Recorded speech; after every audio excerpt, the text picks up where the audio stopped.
Greetings, everybody. Keith here. Hoping everybody's having a good day, enjoying life, living life, loving life. I want to remind everybody, hit that like, share, and subscribe button. There's a PayPal link down there for anybody that wants to share some love. And, of course, the StreamYard link for anybody that wants to join the panel. We're going to talk to you tonight about the Trading with the Enemy Act as it relates to indemnification, full acquittance and discharge, amnesty, things like that, and how it all started. And the beginning of this, it's going to talk about the statutes, and this is from Cambridge University. So let me grab the link here real quick. Oops. And I'll drop this for everybody so you can grab this and pull it up yourself.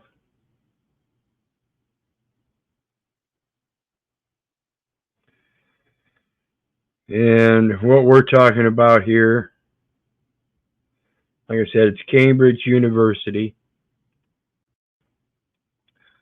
Cambridge University Press, Cambridge Core. The Secret Life of Statutes. Now, when you look up your state codes, those are known as state statutes. This is 48 CFR 52.212-5. And it says, and that's federal acquisitions regulations. And for the title of that specific section, it says contract terms and conditions required to implement statutes or executive orders, commercial items, commercial services. So the statutes and executive orders are themselves contracts.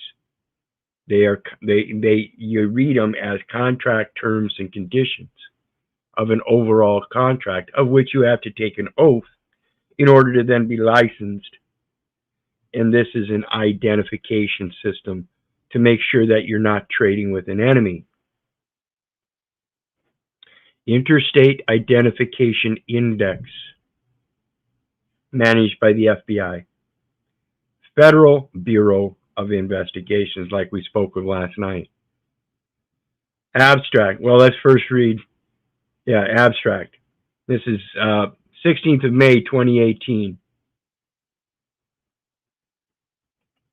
Come on. Why is my computer? I might have too many windows open. Anyway, abstract.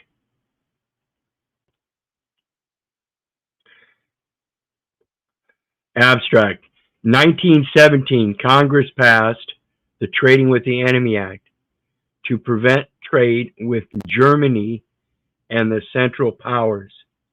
It was a wartime law designed for wartime conditions, but one that over the course of the following century took on a secret, surprising life of its own. Eventually, it became the basis for a project of worldwide economic sanctions, telling us it's commercial, applied by the United States at the discretion of the president during times of both war and peace. This article traces the history of the law in order to explore how the expansion of American power in the 20th century required a transformation of the American state and the extensive use of executive powers justified by repeated declarations of national emergency.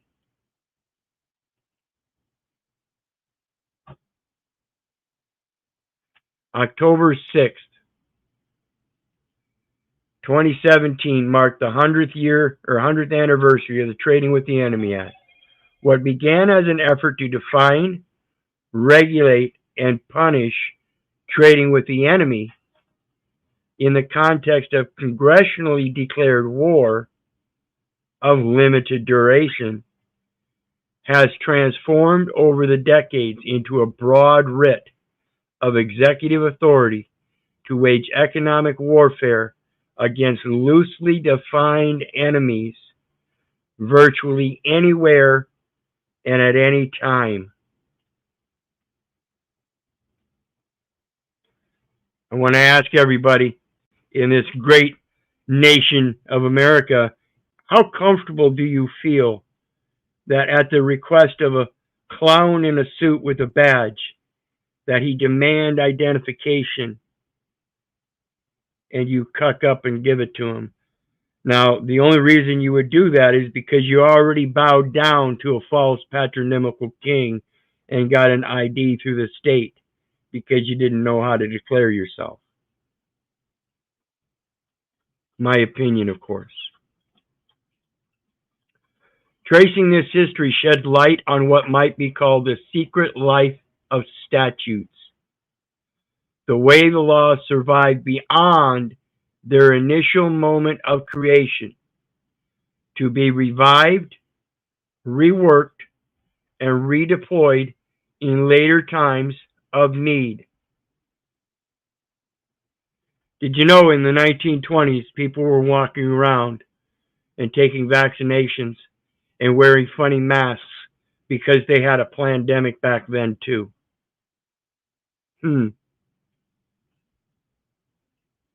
Over time, through executive proclamations, congressional amendments, and judicial decisions, the Trading with the Enemy Act concentrated more and more power in the hands of the president. By the 1950s, this was after the New Deal was incorporated, and now they had the Uniform Commercial Code and the birth certificate coming in. 1950. It served as the legal underpinning of most of the nation's highest profile economic sanctions regimes, a function that it and its legislative offspring continue to perform. This is the process, folks. One state decides it wants to create a new statute that the other states don't have. So it creates a statute of limitation. That's all they can do. They can't do statutes of expansion. They have to do statutes of limitation. So they create another statute of limitation. The neighboring state sees it, says, hey, that's making them some good money over there. You know, it's a contract term and condition, right? So the next state says, well, hey, we'll implement it too. By the time you get 23 states forward, now you can go to the federal government and implement it at the federal level and make it a contract with the executive office. It's all contracting, folks. It's nothing personal, just business. If you don't know what the business is, then you should stay out of it. Quit applying for it and thinking that it's going to be a benefit, particularly if they refer to a statute. Oh, you mean a contract. The law has granted presidents the unilateral authority to interfere with private economic transactions. Now, I want you to recognize the Trading with the Enemy Act concentrated more and more power in the hands of the president. The law has granted presidents, no one else, it doesn't say anybody else, it just says the law has granted presidents the unilateral authority to interfere with private economic transactions. So anybody that is trying to interfere with your private economic transactions by subjecting you to sanctions of statutes without a valid contract is doing so without the presidential authority so granted, including by freezing assets. Remember, we talked about freezing assets. How do you freeze your assets, folks? Is that the trust? You sell all of your assets at grantor to the trust, and that freezes the assets? Or imposing trade embargoes in times of declared emergencies. Though overshadowed by military operations, U.S. economic sanctions have affected the lives of millions of people around the world. though overshadowed by military operations. How can it be overshadowed by military operations when the very first word is trading? So it must be an economic establishment first. It must have some kind of economic effect.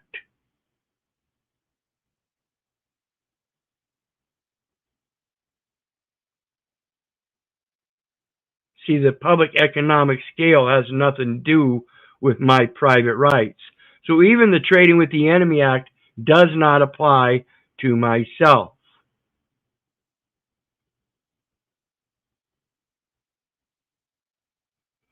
The story of the act, then, is part of the story of the rise of American global power.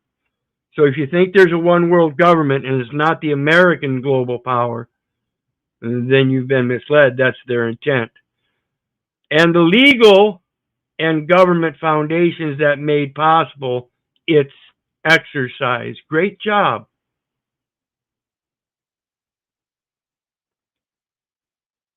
Both the legal and government foundations are founded by the people. You're the ones following these things. You're the one with the ID in your pocket. I don't have an ID. I don't have a bank account. That's why it's so hard to put up any other kind of links to establish any kind of donations or anything. The one PayPal link is the only thing I've been able to establish yet without ID and without a bank account.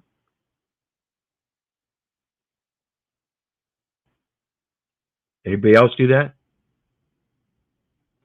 The Trading with the Enemy Act has drawn the attention of political scientists, lawyers, and economists who have debated the efficacy of sanctions or focused on the law's implications for constitutional interpretation and current policy. Everything's going to refer to that Constitution. That's the real foundation, not the statutes. Far less attention has been given to the Act's historical context and its unexpected outcomes. So now we know it has unexpected outcomes. Do you see how you can use this against them in their very own Trading with the Enemy Act? Since it had the unexpected outcome of causing me harm, detriment, and loss to my person, houses, papers, and effects through the Fourth Amendment of the Constitution, through unsolicited and unknown until recently discovered unlawful takings by the government, a violation of the Fifth Amendment for which I was not compensated, and it was not actually for military purposes. It was simply because somebody got their feelers butt hurt.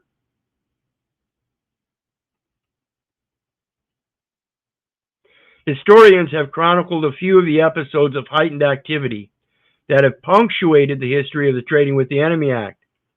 Moments when the law justified new government actions, including during World War I, when the act allowed the United States to seize German property, and in 1933, when Franklin D. Roosevelt cited it to proclaim a bank holiday, the ongoing emergency as economic warfare to take your private property.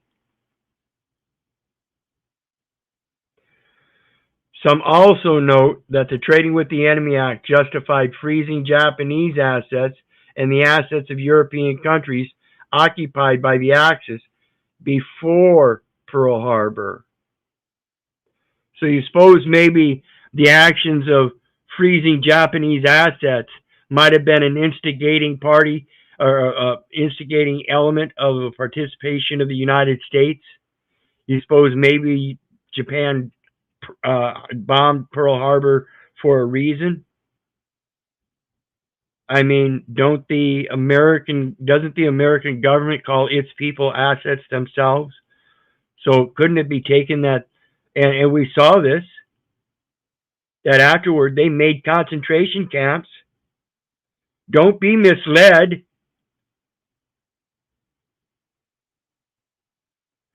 As well as imposing embargoes against China and North Korea during the Cold War, let alone Cuba. Remember Cuba? Little has been written, however, about how Congress attempts in the 1970s to rein in executive power led to the Act's reinvention. Nor have historians considered the long arc of the law and its role in shaping U.S. global hegemony. Get into that someday. A historically grounded overview of the evolution and use of the Trading with the Enemy Act sheds light on how the expansion of the U.S. global power reshaped the American state, both at home and abroad, beginning with World War I. Remember, this stuff was instituted in 1917. Wars built the modern state. Understand what they're saying here, folks. You're the one screaming for the supply and demand. This is the economic state that we have in these modern times. And you're the one that screams for it.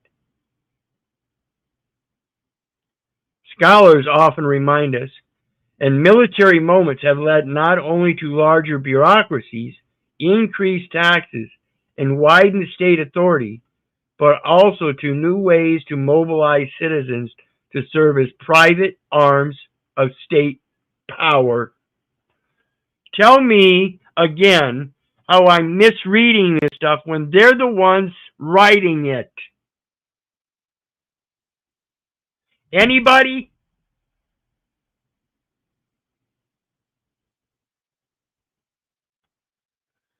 Unraveling the history of the Trading with the Enemy Act highlights, in particular, how much the transformation of the modern American state has occurred by means of stretching of laws during times of perceived crisis. Again, I did not write this shit, people. Cambridge University Press. Cambridge University is a law university. This is who is writing this stuff. They're telling you what history is saying.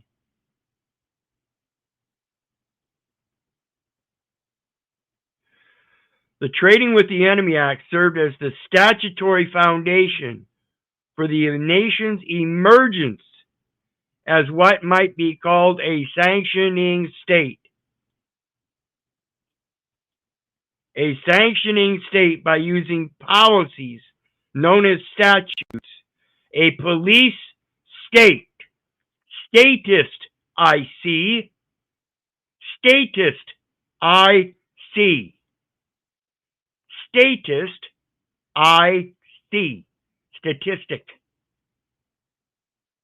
The state's vital statistics jurisdiction, enumeration at birth, the creation of a United States business that can then be sanctioned. This phrase has a dual meaning. It first denotes a state that frequently uses sanctions as a foreign policy tool.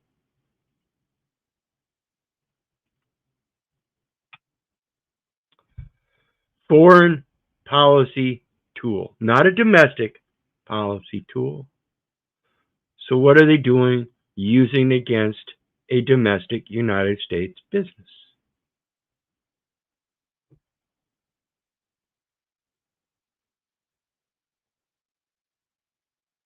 They demand you give them ID, and then as soon as you give them the ID, guess what? They want a sanction. Why?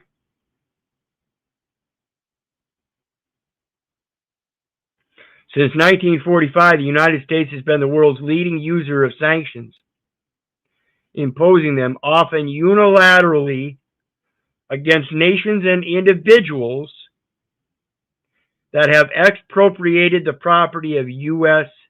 nationals. United States citizen is a United States national. United States business means United States citizen. Therefore, a United States citizen and a United States national are property of the United States as nationals. violated human rights norms, or challenged American visions of proper conduct in other ways. Second, the term sanctioning state refers to the legal and bureaucratic state apparatus required to implement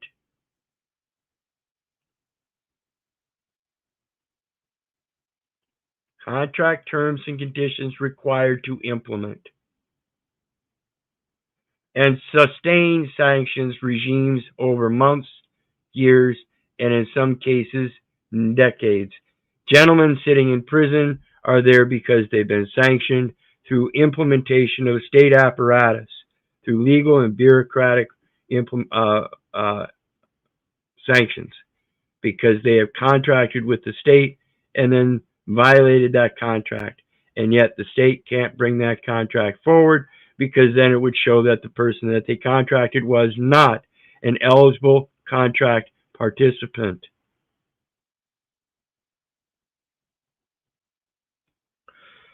The history of the Trading with the Enemy Act illuminates how this apparatus expanded over time to meet the needs of a sanctions imposing foreign policy. Again, it's not domestic, folks. If they're imposing it on you, then they're considering you foreign. It's a foreign policy. Because presidents and their lawyers felt it was important to ground policies in legal authority, law was repeatedly called upon to justify such economic warfare policies. Not surprisingly, then, lawyers were central to shaping the Trading with the Enemy Act's secret life. It lay dormant for long stretches during the 20th century, but lawyers remembered where it slept, and at key moments reminded policymakers of powers it might grant once awakened. Over time, lawyers made the act the keystone in a broader legal infrastructure, and that says infrastructure. In other words, you have to be part of that association for it to be qualified. Okay? That permitted the implementation of long-running and wide-ranging sanctions. Permitted the implementation. So it wasn't permitted before, and by permitting it, it is now licensed. What do they call it when you're licensed? They say you're sanctioned to do it. In order to impose economic sanctions during peacetime, presidents generally cited the existence of a national emergency. The practice of emergency government has a long history in the United States, including Abraham Lincoln's seizure of virtually dictatorial authority in 1861. Franklin Roosevelt's extensive use of the emergency authority during the Great Depression, and Harry Truman's declaration of national emergency in 1950 during the Korean War.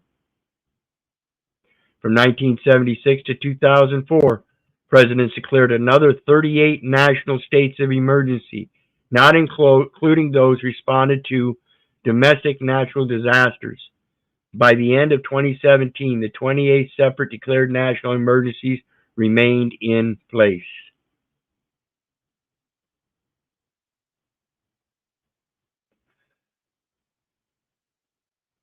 The practice of emergency government has long a history in the United States, including Abraham Lincoln's seizure of virtually dictatorial authority in 1861.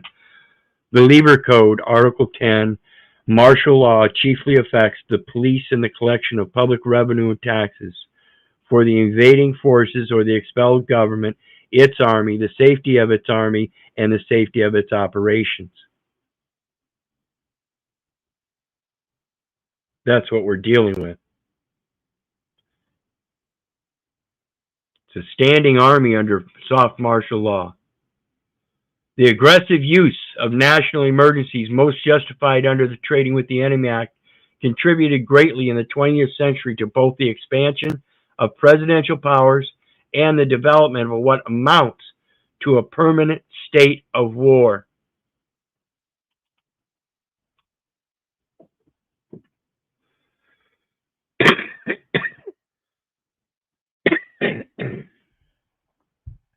permanent state of war. The maintenance of a large standing army, the stationing of troops overseas, the concentration in presidential hands of the practical power to declare and wage war, all of these departed in important ways from the original vision of the nation's founders. But that's what we have today, the maintenance of a large standing army. What do you think the budget is all about in that military? That's the largest portion of the budget, and that's literally a standing army. That's a military, not a militia. See, the militia is the republic. The military is a corporate entity. That's a standing army. That's privatized.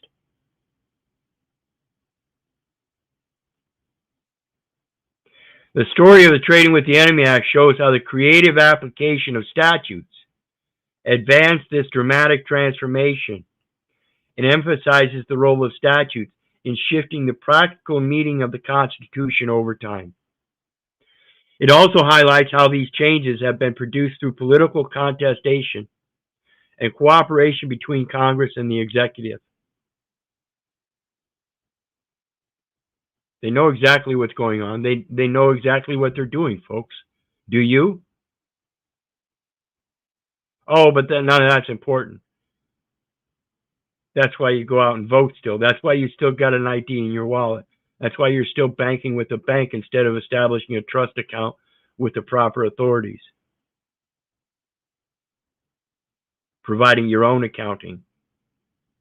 Establishing your own plenipotentiary powers of peace, amnesty, indemnification.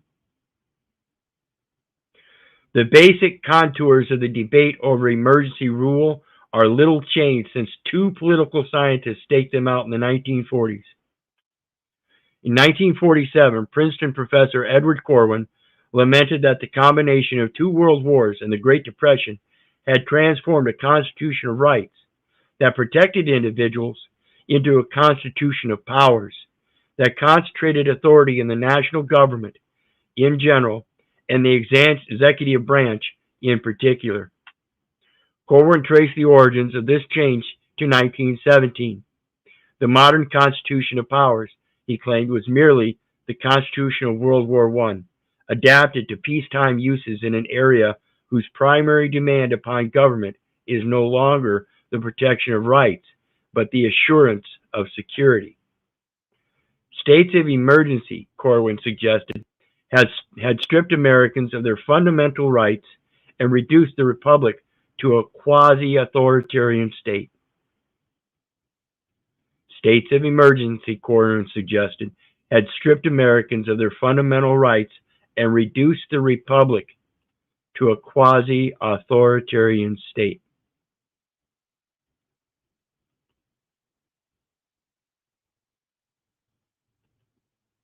The following year, Clinton Rossiter, Corwin's former graduate student, suggested a different reading. Rossiter argued that the phenomenon of emergency government originated in ancient times.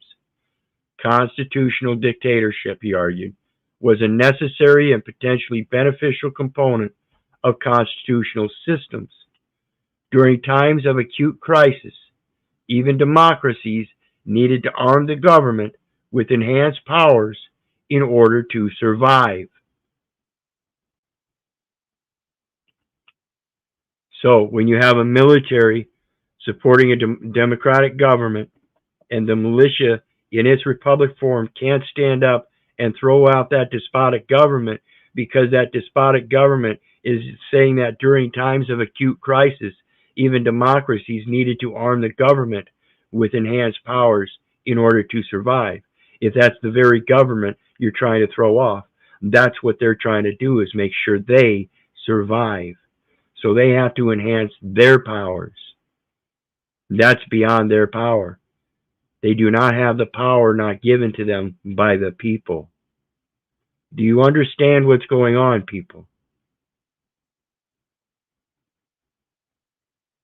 During times of acute crisis for who? If the people decide that it's an acute crisis for them to continue to allow a despotic government to rule and rise up against that despotic government, of course it's going to be an acute crisis for that despotic government. Even democracies, it's democratic government, not a republic, needed to arm the government with enhanced powers in order to survive. It's the only way they can survive. And that's why they need to be thrown off. If they come to such great lengths that they enhance their own powers so that it's for their survival, then you understand that your rights mean nothing against their survival. It is a life and death survival situation. It's vital, you might say. While it is important to establish safeguards to protect rights during emergency conditions and to ensure the reestablishment of normal rule, republics and emergency government were fundamentally compatible. The problem here is the government cannot establish the safeguards to protect your rights. You have to.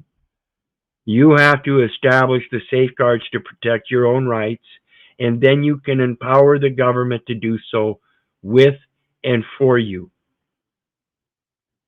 But they can't establish that power themselves. See? Scholarship since 911 has resuscitated this older debate. Many analysts concluded that emergency powers subvert the rule of law and undermine basic Republican and democratic values. Such works often highlight Italian philosopher Giorgio Agamben's concept of the state of exception. Remember, we've been talking about exceptions lately. Agamben argues that modern states invoke the existence of a state or of emergency or exception in order to exercise powers previously unavailable to them. This is the safe harbor exceptions because of the doctrine of necessity. Things have changed, so we have to create a new exception, including even the power over human life.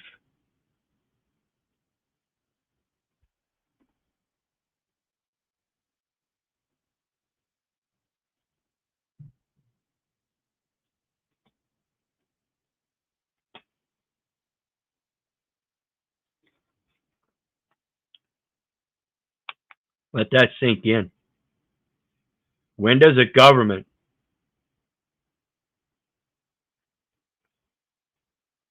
exercise powers previously unavailable to them, including even the power over human life? Isn't that why they go to wars? Because they think they have the power over human life? And yet you keep voting them into office so they can go to war. They're just not going to war with you. The fuck they aren't. They posed that war when they told you you had to get an ID. You fell for it like a sucker. You need a passport to get out of the country that you were born in? Come the fuck on. Sounds like a prison to me. For Agamben, this exception describes a space where law in practice no longer applies, and which therefore facilitates the untrammeled use of power and violence. This state of exception, Agamben argues, has continued to function almost without interruption from World War I through fascism and National Socialism and up to our own time, and has today reached its maximum worldwide deployment.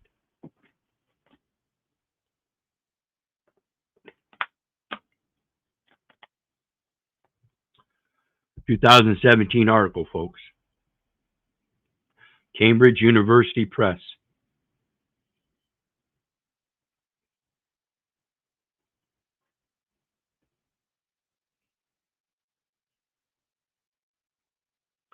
A second strain of thought sees emergency powers as contained within the constitutional order.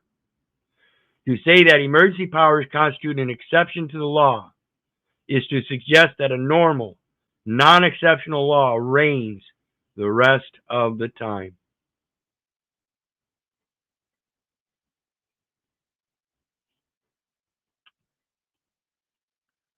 So what is the norm and what is the emergency? And who is it an emergency to? See, that emergency isn't my emergency. I don't live my life in fear and in emergency in a state of emergency. Like I said, I don't even have a bank account or an ID.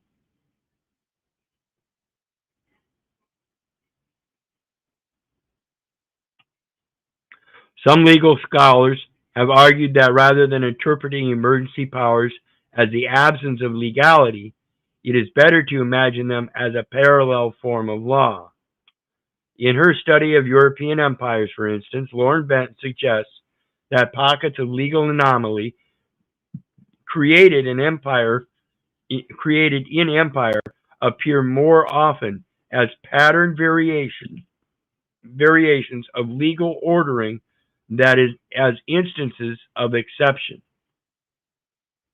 Legal scholar David Kennedy points out that many allegedly lawless outposts of the war on terror are in fact governed by law. It is simply that different rules apply and different rules do not apply. It is possible to cite this basic continuity to condemn the entire modern liberal system. In this critique, both normal and emergency rule are fundamentally authoritarian. Anybody else agree with that?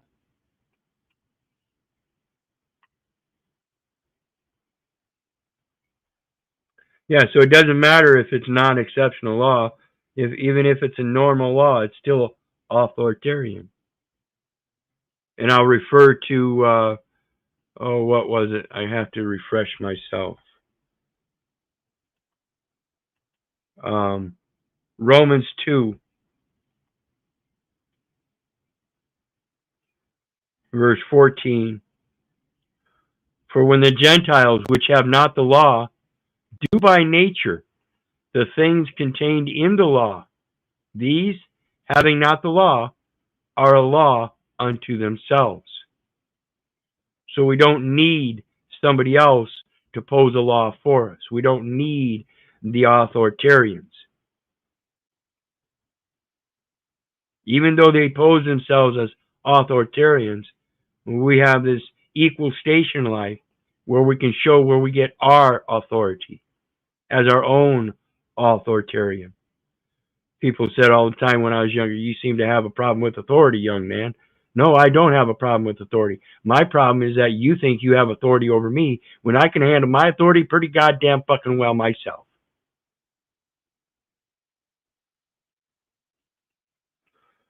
Others are less critical. Legal scholar Kim Lane Sheppel observes that the United States since World War I has been virtually always in a state of emergency, one way or another, but emphasizes that this emergency condition has been normalized within the constitutional order.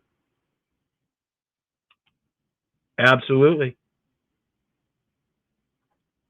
This is because Congress has given its blessing to the president's emergency authorities, often beforehand or shortly after. By delegating its powers to the executive, Congress has arguably undermined the founders' vision of limited executive power. But it has done so willingly, and while presidents have twisted and at times tortured the law in search of justification for their actions, they have rarely claimed that emergencies granted them power entirely beyond the reach of Congress or the courts. That would be total dictatorial, total communism. They cannot profess that. The history of the Trading with the Enemy Act provides support for this second interpretation. While presidents have taken the lead in imposing sanctions under the Act and have done so through the exercise of emergency powers, this is not a story of an unbound executive run amok. Rather, it shows a Congress willing to delegate power and a court system willing to bless this arrangement. Of course, because we have an administrative court system operating under judicial authority that, of course, decades ago, as part of this, everything that's gone on, one of the recent things that the Supreme Court has ruled on is the Chevron doctrine, where they've made blatant claim that the administrative courts have taken the delegated federal authority powers way too far beyond anything they were ever granted. Congress passed amendments to the Trading with the Enemy Act that significantly expanded the president's powers in 1917, 1918, 1933, 1940, and 1941, and made few attempts to rein them in afterwards. Even during the 1970s, when Congress, in a fit of legislative assertiveness, made an important amendment to the Trading with the Enemy Act, the executive retained nearly all powers that had initially applied only during wartime. This is the Chevron doctrine. The executive retained nearly all powers that had initially applied only during wartime. So they expanded those executive powers into times of peace, even if there wasn't an emergency. In the process of making, amending, blessing, and wielding the law, all three branches of government have built a more powerful state capable of conducting global economic warfare.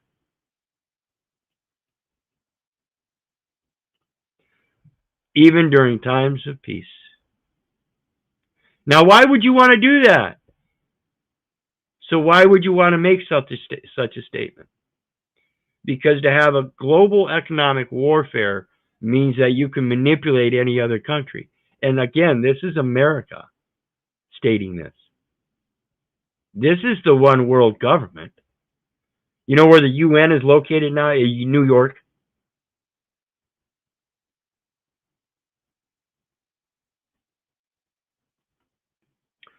This outcome is quite different from the intentions of the original Bill's architects. In the beginning, the Trading with the Enemy Act had two primary functions: to prevent Germany from mobilizing American resources, and to conscript Germany or German property for the benefit of the U.S. war effort. The latter entailed seizing enemy funds, enemy referring to anyone living in the territory of the Central Powers, including American heiresses who had the misfortune of marrying Austro-Hungarian nobles and investing them in U.S. Liberty bonds.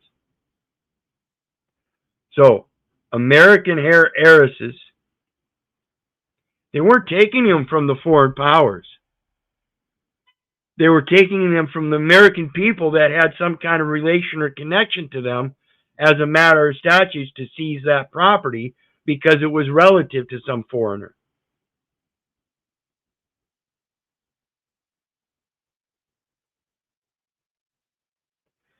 The act also allowed U.S. firms to license German chemical patents. No small thing in an age when German firms dominated synthetic chemistry. The patent for Salvarsan, then the most effective treatment for syphilis, was especially important considering the combination of war-induced pharmaceutical shortages and U.S. government fears about the sexual behavior of its new soldiers. So this isn't something new, folks. Again, it's been going on for decades. War-induced pharmaceutical shortages.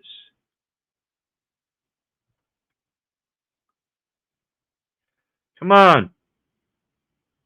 Again, this is from Cambridge University Press. Opponents of the Trading with the Enemy Act complained that seizing such funds and assets violated basic property rights. They fretted about possible repercussions for post-war investment in the United States. We shall in the future as in the past, probably be applicants for the investment of foreign funds, noted Representative Ebenezer J. Hill. What position are we going to be in if we confiscate the stocks and bonds owned abroad? But the bill's backers pointed out that sequestering enemy property during wartime followed Britain's lead and comported with norms of civilized practice. The bill recognizes and affirms the interdiction of international law, asserted Representative Andrew Jackson Montague. Because it allowed the president to grant licenses to continue trade, it even relaxes the scope and rigor of such interdiction.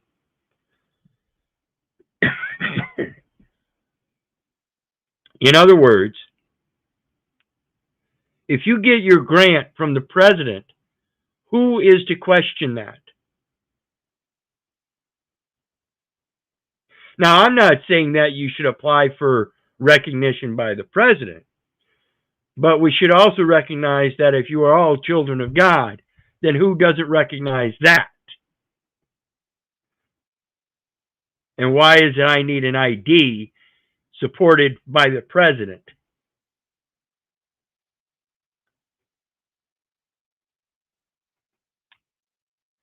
Assistant Attorney General Charles Warren, the bill's main drafter, argued, moreover, that banning the actual transfer and transport of commodities was insufficient in an age when tremendous sums circuited the Atlantic via transfer of credits and money by letter T cable or wireless.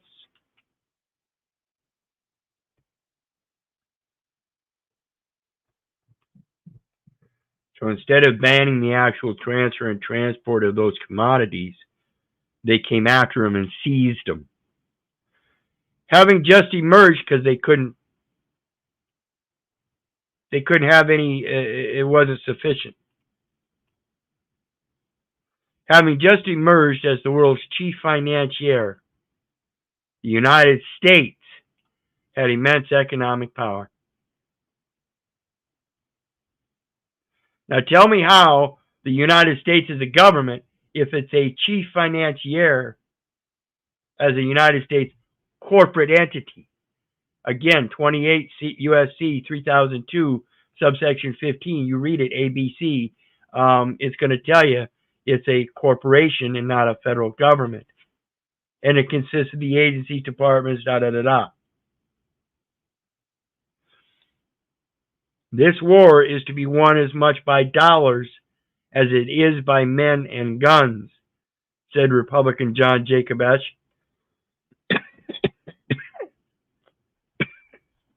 And for this reason, we are trying in this bill to make it impossible for a dollar of trade or business to inure to the advantage of the enemy.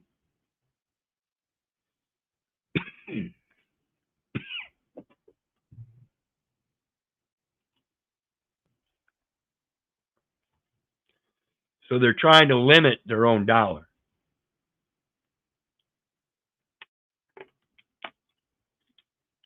And they have to limit it because they don't want it being used against them. Yet then they turn around and use that very same concept to turn around and take it from the people that have rightful possession of it, because they get butthurt and want to sanction somebody but can't sanction them because they're foreign. So they go after the domestic people. Again, I ask everybody to start seriously questioning this stuff, and that's why I do. We're done for tonight. I'll be back tomorrow night with more on Trading with the Enemy Act as it relates to those statutes. Those are contract terms and conditions. And you are literally contracting into a war, and that means you're going to start filling out official documentation under the Uniform Commercial Code, which is literally known as the Battle of the Forms. And you need a license to do so. So, in the meantime, You guys know me. I love you. I don't give a rat's ass whether you love me back. Let's say I don't care if you hate me. I don't care if you don't respect me. That's on you. So we'll see everybody again next time. May God bless you. Have a good night.